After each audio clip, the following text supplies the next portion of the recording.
Hello, I'm Doug Muzzio. This is City Talk. My guest is one of America's foremost political strategists. He's helped mastermind campaigns for Bill Clinton, Tony Blair, Menachem Begin, Ed Koch, Mike Bloomberg, John Corzine, and scores of others at the city, state, national, and international level. He's been named Pollster of the Year and is rightly credited with revolutionizing the way political campaigns are conducted throughout the United States and the world.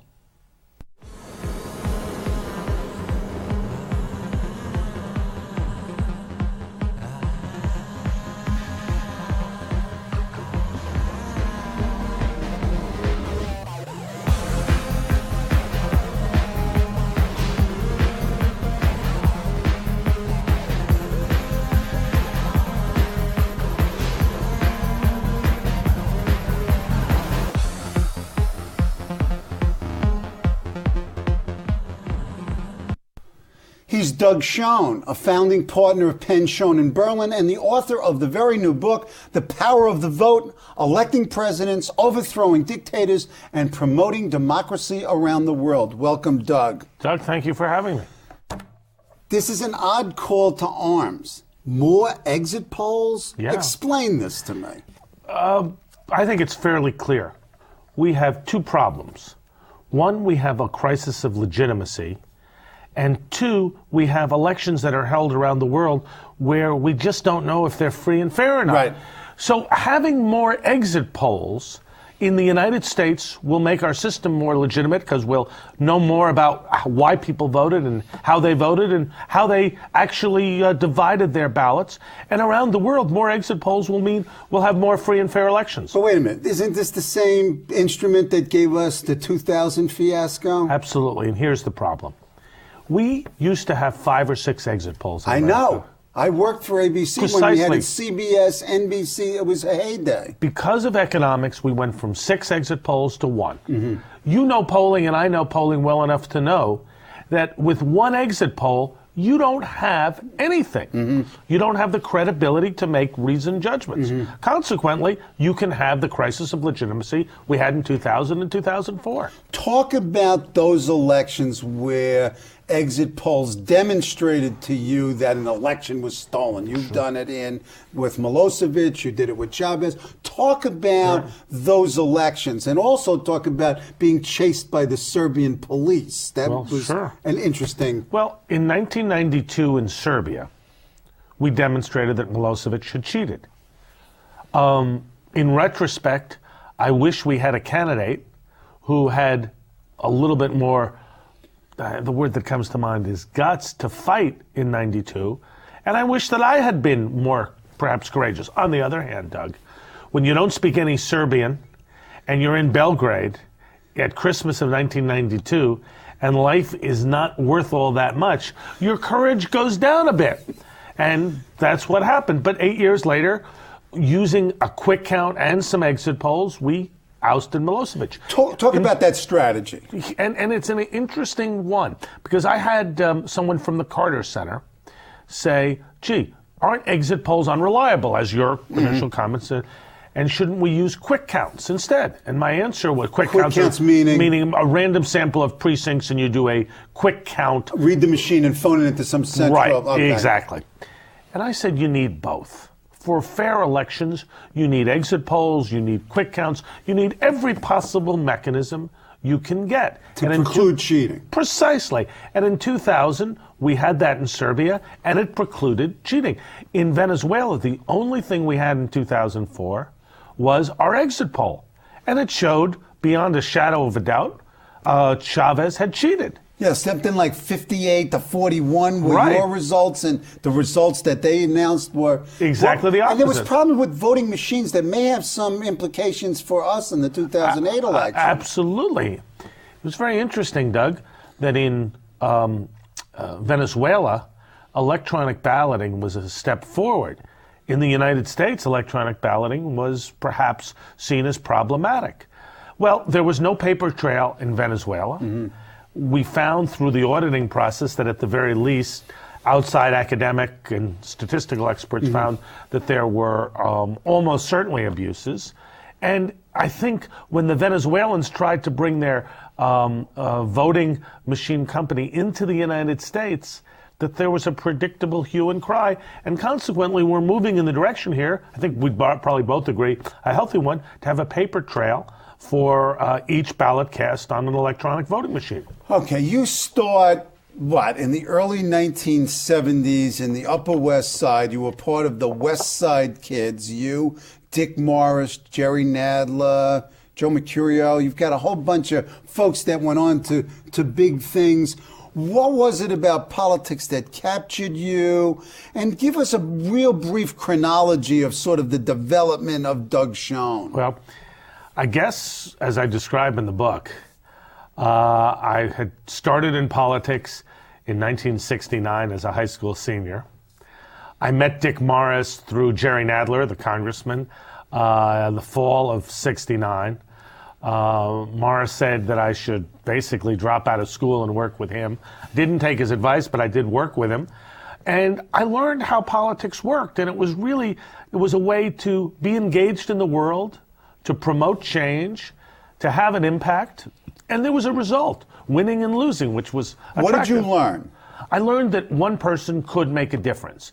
And while the book may well be a call for exit polls on one level, at its most fundamental level, what I learned from the West Side Kids and learned subsequently is that one person working hard can make a difference here and around the world. An enormously important conclusion, perhaps not obvious, but for me as a 16-year-old kid, I recognized I could make a difference.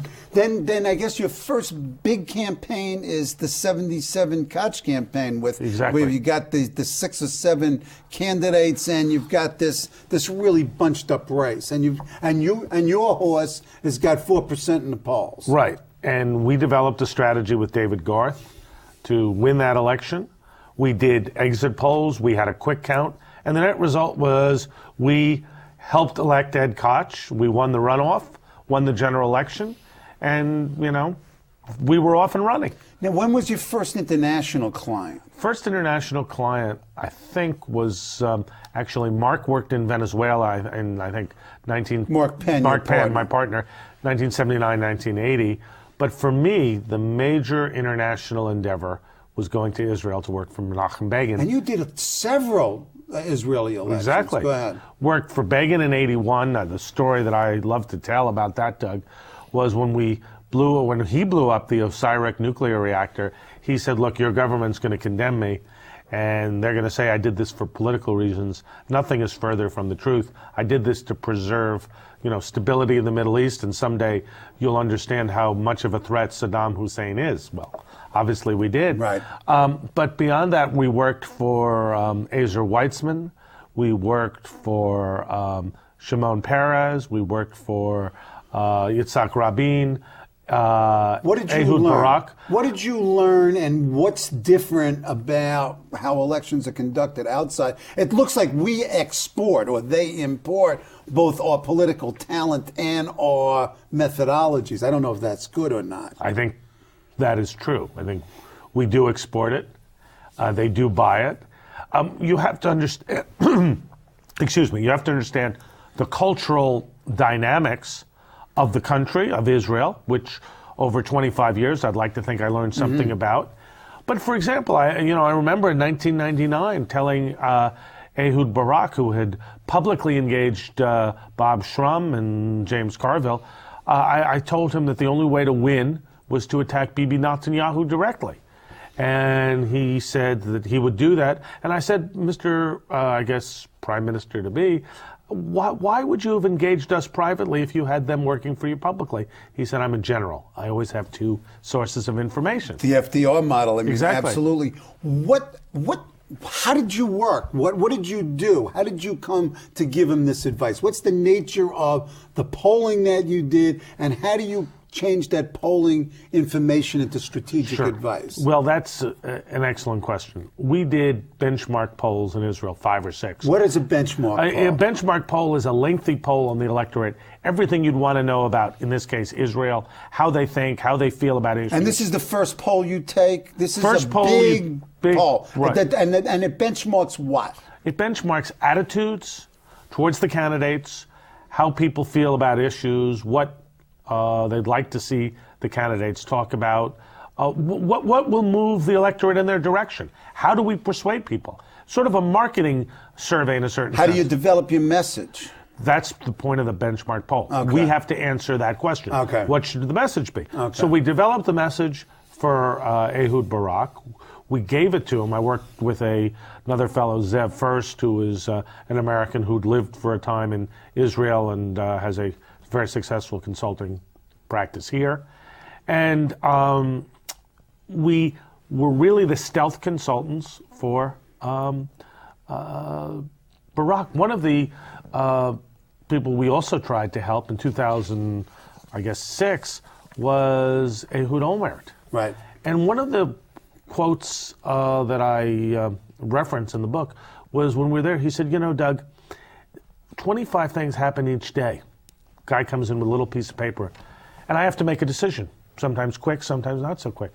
And that decision could have international implications.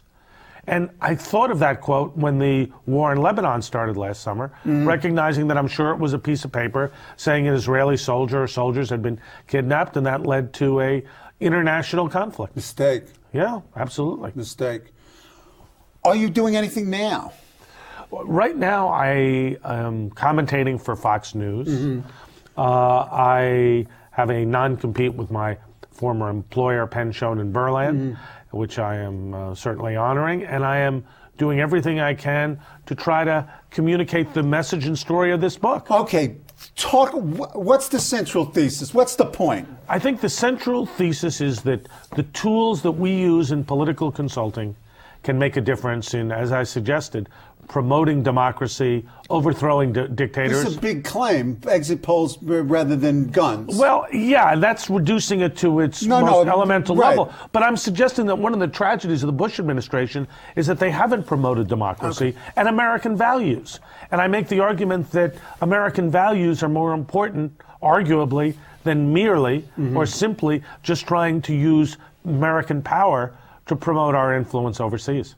How do you do this practically? I think you do it on a multiplicity of levels. You do it with elections, but you clearly have to develop democratic institutions, because we had two very successful elections in Iraq, but we hadn't developed the institutions to support an electorate that clearly wanted democratic change. And the absence of a populace that was willing to cooperate on local government, on sharing oil revenue, on promoting institutions, parliamentary institutions that would bring people together, has clearly led to a much worse conflict than otherwise there needed to be. What else?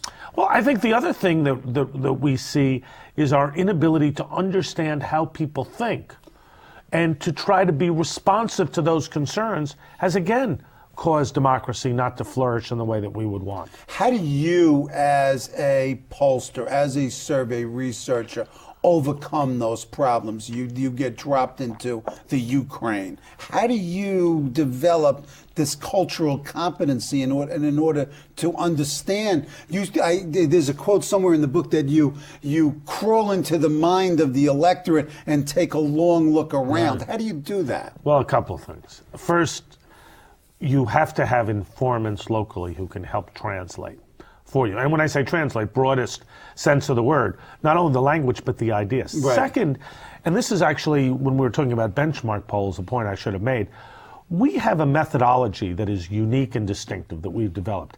It doesn't really exist outside the United States. There are plenty of people who do surveys, very few people who know how to structure surveys to glean the kind of information that will help determine what you need to say. What has to be included in these surveys? Give us some insight about how you get your insights. Well, the way I get my insights is I need to know what messages will motivate people to vote for my clients. So that's the bottom line. That's the bottom line.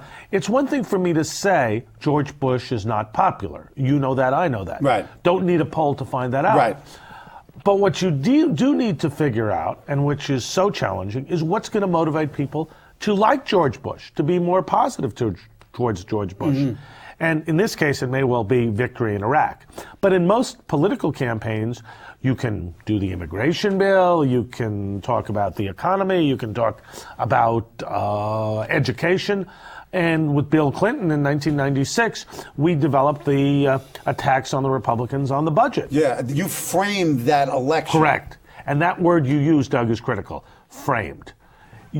You've got to frame the choice for people in a way that directs them towards your candidate. Because if you don't frame the choice, you frequently don't win. The other point you make, which I think is a very, very important one, is that there needs to be an opponent. Now, there's a lot of talk, and something you and I have actually talked about in the past, of positive versus negative campaigning. Sure. Everybody likes positive campaigning.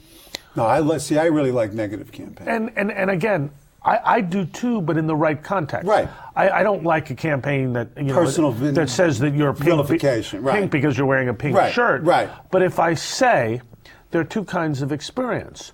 Schoen is an author who's worked all over the world. Muzzio is an academic who's taught, who's been a broadcaster, and has been a political activist. People can make a choice between the two of us based on our criteria. I'd try to frame the choice in a way that would work for me, you in your way. Right. And that's really what it's about. We try to frame the choice and give people information that reflects well on our candidate and badly on the other side. Okay. Now, you've been involved in methodological innovation and particularly the marrying of technology and your polling to both develop the message and then communicate the message. Early story, Penn has a microcomputer, and it's the first time this happens, and you do what with it? Well, there's a very funny story. This is before the PC. This is back when there were literally hobbyists who would buy sets and put them together. So Penn said, and you may remember from, I don't know when you were in graduate school, I think it was the 70s. Thank you, early 70s. Okay, yes. Early 70s. Do you remember putting in data runs? Oh. And you get one card wrong. Right, 250 cards, and you got a comma wrong. Right. It would run overnight. You'd go to the computer center the next morning, and the thing bombed. Right. Because that's why I didn't want to do that anymore. Right. Okay. Well, that's what we used to have as a problem. And we would have clients who were paying us money, and we would say we'd have the date in the morning, and you'd either have to stay up all night or gosh knows what. So Penn said he'd get a personal computer. And it was $1,000. And he built it himself. And I said, that's an imprudent expenditure. I won't participate. So he bought it himself. And you used it how? We used it two ways. We used it to tabulate overnight polls for Ed Koch, where we originated the idea. Yeah, so you're the first guys who are using overnight polls as a tactical weapon in a larger strategy. The other place we used it was in Israel in 1981. We brought the computer over. We had what we called the Dead Sea Polls. Oh, and we brought these little scrolls into Begin's office. The data was put down. I get it. And we said to the Prime Minister, Mr. Prime Minister, you are going to win 49-48. And he said, oh, come on. He didn't believe it. And we got it exactly right. Why? How did you get it right? We had a good fieldwork team. We were doing daily polls. We had Sheru taxis taking the interviews from all over the country to Tel Aviv. And we had the movie The Sting playing on the TV in the Tel Aviv Sheraton to the point where I knew that movie better than Robert Redford. Okay. In 2001, and then more in 2005 with the Mike Bloomberg campaign, you and Mark developed a model, you call it the Unification Model, that really looks at the electorate in a very different way than we've looked at in the past. Talk about this Unification Model and talk about the model in the future. Where do we go with this? Again, and then let's go to 2008. Very good question. In New York politics, as you know as well, if not better than me, politicians are stuck in a time warp. They talk about the Italian vote, the Jewish vote, the Irish vote. I do that too. We all do. It's part of life. But it's not how people think. It also belies the complexity of the electorate, because a middle-class black homeowner may have more in common with a white Italian homeowner in Staten Island than he does with a poor black in a housing project. A conservative homeowner in Queens might well have more in common with somebody on Park Avenue than they do with somebody in Staten Island. Mm-hmm. You know, it's hard to say. And we developed 7 segments, you know, traditional Republicans, middle Democrats, sort of Democrats in the middle who could swing. And usually what variable, I mean, you look at what? Personality, lifestyle, what do you Personality, look lifestyle, attitudes towards. So you do psychological testing. This isn't just polling. You're doing psychological testing. And lifestyle, I mean, you know, you're the guy who finds out if I drive a Volvo and what watches we can NASCAR. do, if you're driving a Volvo and watching NASCAR, I'm a problem for you. You are a real problem. But that's most people are, you know, driving trucks and going to NASCAR, and then we can predict with about 70 or 80% certainty how you're going to vote. It's astounding. So you merged this into this huge database, and we were able to segment the electorate, so we knew where our votes were. Literally, and then you can map it on geocoded maps, and you literally know. So Exactly. it makes it very efficient in terms of mailing. And if you have somebody else. like Bloomberg who is interested and supportive of technology and had the resources to pay for it, you could do things that nobody had ever done. And in fact, you guys didn't even use a sample. You developed a census of every voter in New York. Who's controlling this right now, this database? This database is going to be worth a fortune. Next week, you got to get on your show, Kevin Sheekey. And find out. And find out. Who controls the database controls the world. I mean, Well, this is truly Orwellian. Kevin Sheekey controls the world. Now, is this not the approach that the Republicans used in 2004? Yeah, it is. And isn't this the way we're going to be manipulated by folks like you to vote in 2008 and beyond? Absolutely. Oh, this is not... Okay, go ahead. I think you're right. I mean, I wouldn't use the word manipulate, but certainly the way we'll be campaigning. We had the advantage that we were talking about just New York City, not the whole country, so we were able to do it with a level of specificity that goes beyond, I think, what the Republicans did in 2004. But if you have unlimited resources, you could contemplate doing multi-state areas. Precisely. Or large samples nationally. Precisely. Nice. Is this the way we're going to go, that they're going to know exactly where I'm voting and why? If you are a NASCAR guy who drives a Volvo, you're going to be considered a swing voter. And I think you'll get more phone calls and mail. So I avoid saying this. This is right. I don't want to be contacted. If you don't want to be contacted, then you're a guy who drives a pickup truck and goes to NASCAR, or you're a Volvo driver who sips white wine and Chablis. Thank you. And spends his summer in the south of France. Thank you. I've got it. Okay. 2008 presidential elections. How do the Democrats avoid losing the election? Well, what I argue in the book is that the electorate is a very conservative electorate. Not because I want it to be conservative, it is. About 35% are self-described conservatives, 20% liberals. I say the Democrats have to do 3 or 4 things. Go ahead. Fiscal conservative. They have to stand up for traditional values, appeal to religious... What are traditional values? You know, family, loyalty, honor, integrity. The sort of things you and I were brought up with, and that remain values we'd want to teach our children. Religious voters, and we have to be strong on national security. I mean, I suspect you and most of the people watching this program are against the war in Iraq. But we can't just walk away from our troops, as the bill the Democrats are apparently drafting suggests, and we can't just go into a isolationist mode. It's not good governance, I don't believe, but more important, for the purposes of this discussion, it's not good politics. It's not going to win the next election. So we have an affirmative obligation to stand up for America, to reach out to other countries, to be fiscally prudent, and to reach out to those who are people of faith and hold traditional values. Among the Democratic candidates who are running, who best approximate at sort of this early but intense phase those elements of this message? I'd say Hillary Clinton's message probably is best. But Barack Obama is running as something of a centrist, certainly a unifying force. And John Edwards strikes me as a very smart politician who, while running to the left now, will, as a Southern Democrat, a white Southern Democrat, a dying breed to be sure, will almost certainly, if he gets the nomination, try to move back to the center. Okay. You've described anger in the electorate, and you even talk about in your final chapter about the possibilities of a third party. Now, since you've written the book, these rumblings have become louder and louder, centered around Mike Bloomberg, Right. Unity 08, Chuck Hagel. Right. Describe the political terrain and why you said then, and why, if you believe so now, that the time is ripe for this. Well, I guess speaking less about specific individuals and more about the political terrain, if you will, the American people are really pissed off. They're angry.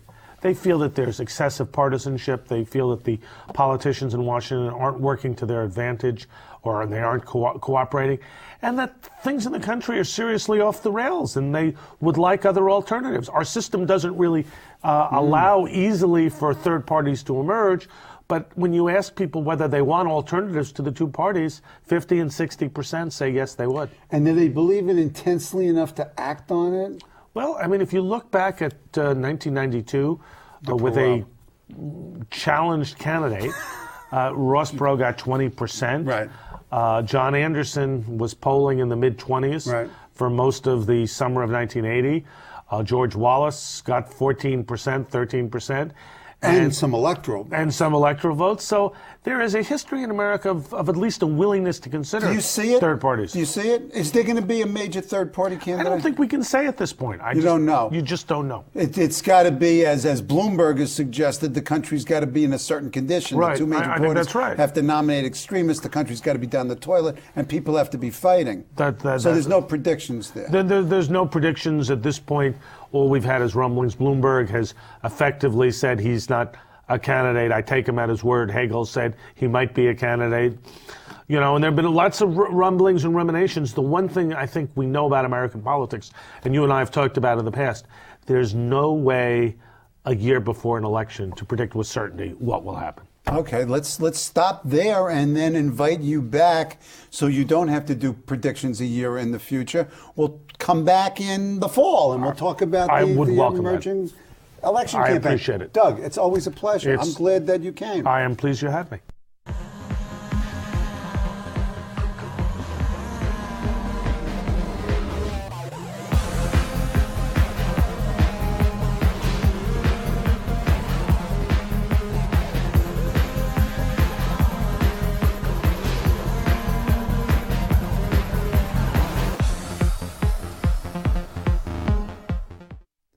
Hello, I'm Doug Muzzio. Let us know what you think about this show. You can reach us at CUNY.TV. When you get there, click on the bar that says Contact Us and send your email. Whatever it is. Thanks, no thanks, obnoxious, do it. Send it.